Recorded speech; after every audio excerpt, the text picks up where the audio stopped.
मान गए भाई, मान गए। पाकिस्तान क्रिकेट के अलावा हर गेम खेल सकता है। ये दो नाम को गौर से सुनो, एंडी पायक्रॉफ्ट और संजोग गुप्ता। एंडी पायक्रॉफ्ट के बारे में तो तुमने पिछले 3-4 दिन में खूब सुना होगा, लेकिन संजोग गुप्ता के बारे में तुम्हारा भाई तुमको बताएगा। ये दो फोटोज को देखो, इंडिया वर्सेस पाकिस्तान के मैच में टॉस के वक्त का फोटो जो 14 सितंबर 2025 को हुआ था, और 17 सितंबर 2025 को पाकिस्तान वर्सेस यूएई के मैच में टॉस के वक्त का ये फोटो। ये जो तुमको दिख रहा है ना, इस दोनों फोटो में एंडी पायक्रॉफ्ट अपने जगह पर खड़े हैं। गिरा तो पाकिस्तान है। जिस चीज के लिए पाकिस्तान ने रोना धोना शुरू किया वो तो उसे नहीं मिला। ऊपर से इस वीडियो को रिकॉर्ड करके और पोस्ट करके उन्होंने अपने ही पैर पर कुल्हाड़ी मार लिया। जो चीज सिर्फ अच्छी क्रिकेट खेलने से हो सकता था, उसको छोड़कर पाकिस्तान ने उस 3 दिन में सब कुछ कर दिया। तो क्या है ये पूरा मामला, तुम्हारा भाई तुमको बताएगा। देखो यार, 14 सितंबर 2025 को एशिया कप में इंडिया वर्सेस पाकिस्तान का मैच था। मैच रेफरी एंडी पायक्रॉफ्ट ने टॉस से पहले दोनों कैप्टन्स को इंस्ट्रक्शन दिया कि हैंडशेक नहीं करना है और टीम शीट्स भी एक्सचेंज नहीं करने हैं। सूर्य कुमार यादव ने कॉइन टॉस के बाद हैंड्स फोल्ड कर लिए instead of handshake. Pakistani captain Salman Ali Agha confuse था, बट मैच चालू हो गया। अब तुम बोलोगे हमको कैसे पता, हम लाइव मैचेस नहीं देखे, आर्टिकल्स पर हैं और ट्विटर पर कुछ वीडियोस देखे हैं, और वो ड्रेसिंग रूम के गेट बंद करने वाले वीडियो को लूप में देखे बस। तो इंडिया ने पाकिस्तान को 7 विकेट से हराया। विनिंग शॉट सूर्या ने मारा और वो चल दिए। मैच के बाद सूर्या और शिवम दुबे सीधा ड्रेसिंग रूम में चले गए। पाकिस्तानी प्लेयर्स इंडियन टीम के ड्रेसिंग रूम के बाहर कस्टमरी हैंडशेक्स के लिए वेट करते रह गए, बट इंडियन टीम ने ड्रेसिंग रूम का दरवाजा बंद कर दिया। पाकिस्तानी कैप्टन आगा ने प्रोटेस्ट में प्रेजेंटेशन सेरेमनी स्किप कर दी। उस प्रेजेंटेशन सेरेमनी में सूर्य कुमार यादव ने लास्ट में एक पॉइंट जोड़ा, जिसमें उन्होंने कहा कि we stand with the victims of Pahalgam attacks and dedicate this win to our Indian army. उस मोमेंट में पूरा स्टेडियम साइलेंट हो गया। सडनली वो मैच सिर्फ क्रिकेट के बारे में नहीं था, और इस पॉइंट को याद रखना, बाद में देखेंगे। हैंडशेक ना होने से पाकिस्तानी कोच माइक हैसन और प्लेयर्स क्लियरली डिसअपॉइंटेड थे, और यहाँ से शुरू हुई controversy. Post match press conference में सूर्य कुमार यादव ने क्लियर कर दिया, हमारी गवर्नमेंट और बीसीसीआई एक ही पेज पे थे, कुछ चीजें स्पोर्ट्समैनशिप से भी ऊपर हैं। देखो, ये स्टेटमेंट बहुत स्ट्रॉन्ग है, इस पॉइंट को भी याद रखना। बीसीसीआई सेक्रेटरी देवाजीत साइकिया ने बाद में क्लैरिफाई किया कि अगर आप रूल बुक पढ़ो तो उसमें अपोजिशन के साथ हैंडशेक करने का कोई स्पेसिफिक रूल नहीं है। ये एक गुडविल जेस्चर है, एक तरह का कन्वेंशन है, कोई लॉ नहीं है। ये टेक्निकली करेक्ट था। हैंडशेक आईसीसी रूल्स में मैंडेटरी नहीं है, बट ऑब्वियसली पाकिस्तान को ये बात हजम नहीं हुई, तो यहाँ से स्टार्ट हुआ पीसीबी का drama. Pakistan team manager Naveed Akram Cheema ने तुरंत एसीसी के साथ कंप्लेन लॉन्च की, calling India's behaviour against the spirit of sports. But असली ड्रामा स्टार्ट हुआ जब PCB chairman Mohsin Naqvi scene में एंटर हुआ। और भाई, यहाँ पे हम तुमको नकवी के डुअल रोल के बारे में बताना चाहते हैं। वो पीसीबी चेयरमैन है और उसी के साथ एशियन क्रिकेट काउंसिल के प्रेसिडेंट भी है। तो मैच के अगले दिन 15 सितंबर 2025 को पीसीबी ने आईसीसी को फर्स्ट लेटर भेजा, और ये कोई नॉर्मल कंप्लेन नहीं थी। उनका डिमांड था कि मैच रेफरी एंडी पायक्रॉफ्ट को एशिया कप के पैनल से इमीडिएटली रिमूव कर दिया जाए, और अगर ऐसा नहीं होता है तो वो टूर्नामेंट से विड्रॉ कर लेंगे। इंटरनली पीसीबी ने अपने director of international cricket Usman वाला को सस्पेंड कर दिया। क्यों? क्योंकि उसने कंप्लेन देर से लॉन्च किया। मोहसिन नकवी उस्मान के इस गुस्ताखी से बहुत नाखुश थे, लेकिन हमको सबसे समझदार उस्मान वाला ही लग रहा है। वो भी सोच रहा होगा कि पीसीबी क्या हुतियापा कर रहा, हैंडशेक ना करने पर कंप्लेन लॉन्च होता है और टूर्नामेंट से विड्रॉ करने की हैसियत है अपनी। कुछ देर रुक कर देखते हैं, हो सकता है अकल ठिकाने आ जाए। पर कैसे अकल ठिकाने आएगा जब अकल ही ना हो? और हुआ भी वही। यहाँ से पीसीबी की प्रॉब्लम शुरू हुई। आईसीसी ने उनका फर्स्ट लेटर रिजेक्ट कर दिया। तो क्या किया पीसीबी ने? सेम डिमांड के साथ सेकंड लेटर भेजा। मीनवाइल पाकिस्तानी मीडिया और फॉर्मर क्रिकेटर्स ने इंडिया को ब्रूटली क्रिटिसाइज किया।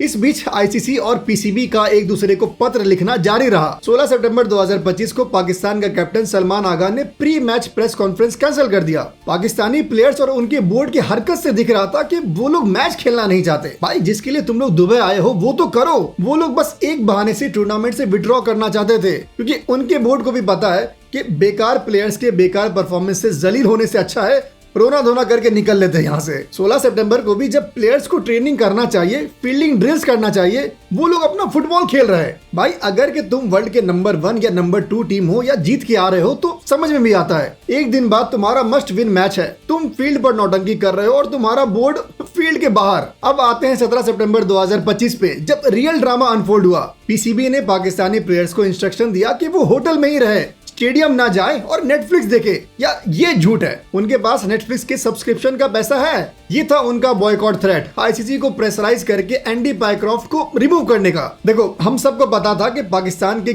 में उतना दम नहीं है कि वो टूर्नामेंट बॉयकॉट कर दे, क्योंकि फिर इसके बाद आईसीसी उस पर $16 मिलियन का फाइन मारता और जैसा उसी के पीएम ने कहा था कि beggars can't be choosers। तो अब इससे भी नीच लेवल का गेम उन लोगों ने खेला। एशियन क्रिकेट काउंसिल के सोशल मीडिया अकाउंट्स ने पाकिस्तान वर्सेस यूएई मैच के पोस्ट डिलीट कर दिए। इसने एक अलग कंफ्यूजन क्रिएट कर दिया कि मैच होगा या नहीं। कुछ लोग कहेंगे ये तो एसीसी ने किया ना, पीसीबी की क्या गलती है। तो एसीसी का प्रेसिडेंट कौन है? रिपोर्ट्स आ रही थी कि पाकिस्तान शायद मैच ना खेले, लेकिन तुम सोचो कि एक मस्ट विन मैच, वो भी यूएई टीम के अगेंस्ट, इस मैच को ना खेलने का धमकी देना। देखो, टूर्नामेंट बॉयकॉट करने का सवाल ही पैदा नहीं हो रहा था। उनको भी पता था कि काम एक ही मैच से हो जाएगा, एलिमिनेट जो हो जाएंगे। टेंशन इतना ज्यादा था कि मोहसिन नकवी ने इमरजेंसी मीटिंग बुलाई with former PCB chairman Rameez Raja और Najam Sethi. Even Pakistan prime minister Shehbaz Sharif और गवर्नमेंट ऑफिशियल्स इन डिस्कशंस में इन्वॉल्व थे। लेकिन फिर आया आईसीसी का मास्टर स्ट्रोक। 17 सितंबर को आईसीसी ने रिलीज किया 6 पॉइंट्स का जवाब, जो पीसीबी के लिए कंप्लीट ह्यूमिलिएशन था। हम तुमको पॉइंट बाय पॉइंट एक्सप्लेन करते हैं। पॉइंट 1, आईसीसी ने बोला कि उनका इन्वेस्टिगेशन पीसीबी के रिपोर्ट्स के बेसिस पर था, लेकिन पीसीबी के पास नो सपोर्टिंग डॉक्यूमेंटेशन और एविडेंस था, यानी बिल्कुल जीरो प्रूफ। पॉइंट 2, आईसीसी ने कहा कि पाइक्रॉफ्ट के मिसकंडक्ट का नो केस टू आंसर है। जो कुछ पाइक्रॉफ्ट ने किया वो टॉस के कुछ मिनट्स पहले एसीसी वेन्यू मैनेजर के क्लियर डायरेक्शंस के हिसाब से हुआ था। पॉइंट 3, पाइक्रॉफ्ट का फोकस था preserving the sanctity of the toss और कोई भी पोटेंशियल एम्बैरेसमेंट अवॉइड करना। Point 4, the match referee was not at fault in any of this, मतलब रेफरी पे कोई ब्लेम नहीं है। पॉइंट 5, मैच रेफरी का काम नहीं है टीम प्रोटोकॉल्स को रेगुलेट करना जो प्लेइंग एरिया के बाहर एग्री होता है। और अब पॉइंट 6, ये तो पीसीबी के लिए बड़ा झटका था। पीसीबी का असली कंसर्न ये है कि हैंडशेक्स नहीं हुए। इसके लिए पीसीबी को टूर्नामेंट ऑर्गेनाइजर और उन लोगों से शिकायत करनी चाहिए जिन्होंने ये डिसीजन लिया, जो एसीसी था। आईसीसी का इसमें कोई रोल नहीं है। And just to let you know, ये सब निगोशिएशंस किया किसने था? गेस करो, संजोग गुप्ता। यस, संजोग गुप्ता आईसीसी के न्यूली अपॉइंटेड सीईओ, जिन्होंने जुलाई 2025 में ऑफिस ज्वाइन किया था। और ये मोस्ट इंटरेस्टिंग पार्ट है, वो पहले इंडियन है जो आईसीसी के सीईओ बने हैं। गुप्ता साहब की बैकग्राउंड देखो, डिज्नी स्टार के हेड ऑफ स्पोर्ट्स से आईपीएल और आईसीसी इवेंट्स स्केल किया और 25 कंट्रीज से 2500 प्लस एप्लीकेंट्स में से संजोग गुप्ता सेलेक्ट हुए थे। और दिस सीईओ पोजीशन एक्सपीरियंस बंदा है स्पोर्ट्स मैनेजमेंट में। गुप्ता साहब ने इस इंटायर नेगोशिएशन का पर्सनली चार्ज लिया। पीसीबी की तरफ से मोहसिन नकवी और सीओओ सलमान नसीर नेगोशिएट कर रहे थे, बट गुप्ता ने बिल्कुल क्लियर स्टैंड लिया। अब एक और तगड़ा बात सुनो, आईसीसी के अंदर इंटरनल प्रपोजल्स आए कि यार कॉम्प्रोमाइज कर लेते हैं पाकिस्तान को खुश करने के लिए, सिर्फ यूएई मैच के लिए पाइक्रॉफ्ट को रिप्लेस कर देते हैं, आसानी से सब कुछ सॉल्व हो जाएगा। लेकिन संजोग गुप्ता ने ये कॉम्प्रोमाइज फ्लैटली रिजेक्ट कर दिया। उनका क्लियर स्टेटमेंट था कि बिना एविडेंस के ऐसे डिमांड्स अकोमोडेट करना would set a dangerous president and undermine the authority of match officials. देखो, ये डिफाइनिंग मोमेंट था। Newly appointed CEO, political pressure,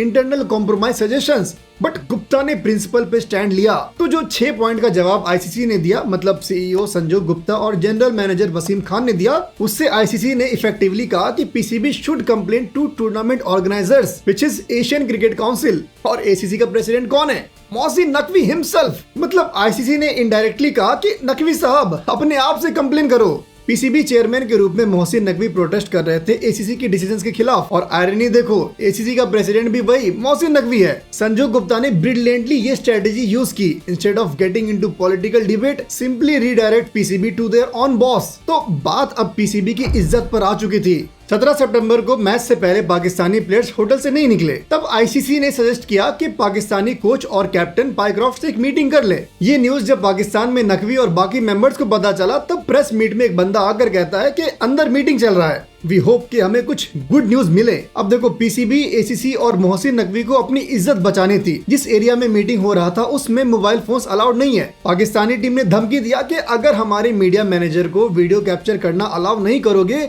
तो हम मैच बॉयकॉट कर देंगे। मीटिंग हुआ और पीसीबी ने इस वीडियो के ऑडियो को म्यूट करके ऐसे रिलीज किया कि पाइक्रॉफ्ट ने माफी मांग ली, इसीलिए हम लोग अब मैच खेल रहे हैं, हमारी जीत हुई। इसके बाद फिर तुम देखते पाकिस्तानी ट्विटर का क्या हाल था। हमने बीसीसीआई और आईसीसी को घुटने पर ला दिया, जीत गए। अरे लोडू, मैच जीतना भाई, क्रिकेट मैच जीतना। देखो, दिल्ली में हो तो एक बार के लिए कुत्ता पाल लो, दुनिया में हो तो एक बार के लिए दुश्मन पाल लो, पर वहम मत पालो। मैच 1 घंटे की देरी से हुआ, बचते बचाते पाकिस्तान मैच जीत गया और वो सुपर 4 के लिए क्वालिफाई कर गया। पर इस वीडियो के रिलीज होने के तुरंत बाद आईसीसी ने पीसीबी को players and match officials area rules की वायलेशन नोटिस भेजी। आईसीसी ने मेल में लिखा, मीडिया मैनेजर को मीटिंग रूम में आने की परमिशन नहीं थी। मोबाइल फोन भी प्रोहिबिटेड एरिया में ले जाया गया। आईसीसी का कहना था कि पाइक्रॉफ्ट सिर्फ मिस कम्युनिकेशन के लिए रिग्रेट एक्सप्रेस किया था। पीसीबी ने इसे अपनी तरफ से अपॉलॉजी बता के सोशल मीडिया पर वीडियो क्लिप शेयर कर दिया, जिसपे आईसीसी ने ऑब्जेक्शंस रेज किए। अभी तक कोई ऑफिशियल कंफर्मेशन नहीं आया कि पीसीबी ने इस ईमेल का रिप्लाई किया है और उन लोगों का ये नौटंकी खत्म होने का नाम ही नहीं ले रहा। 20 सितंबर 2025 को भी जो प्रेस कॉन्फ्रेंस होना था उसको भी पाकिस्तान ने बॉयकॉट कर दिया। नजाम सेठी जो फॉर्मर पीसीबी चेयरमैन है, उन्होंने मीडिया में बोला कि मीटिंग में उस दिन मोहसिन नकवी गुस्से में आकर कह रहा था कि हम लोग बॉयकॉट कर देंगे,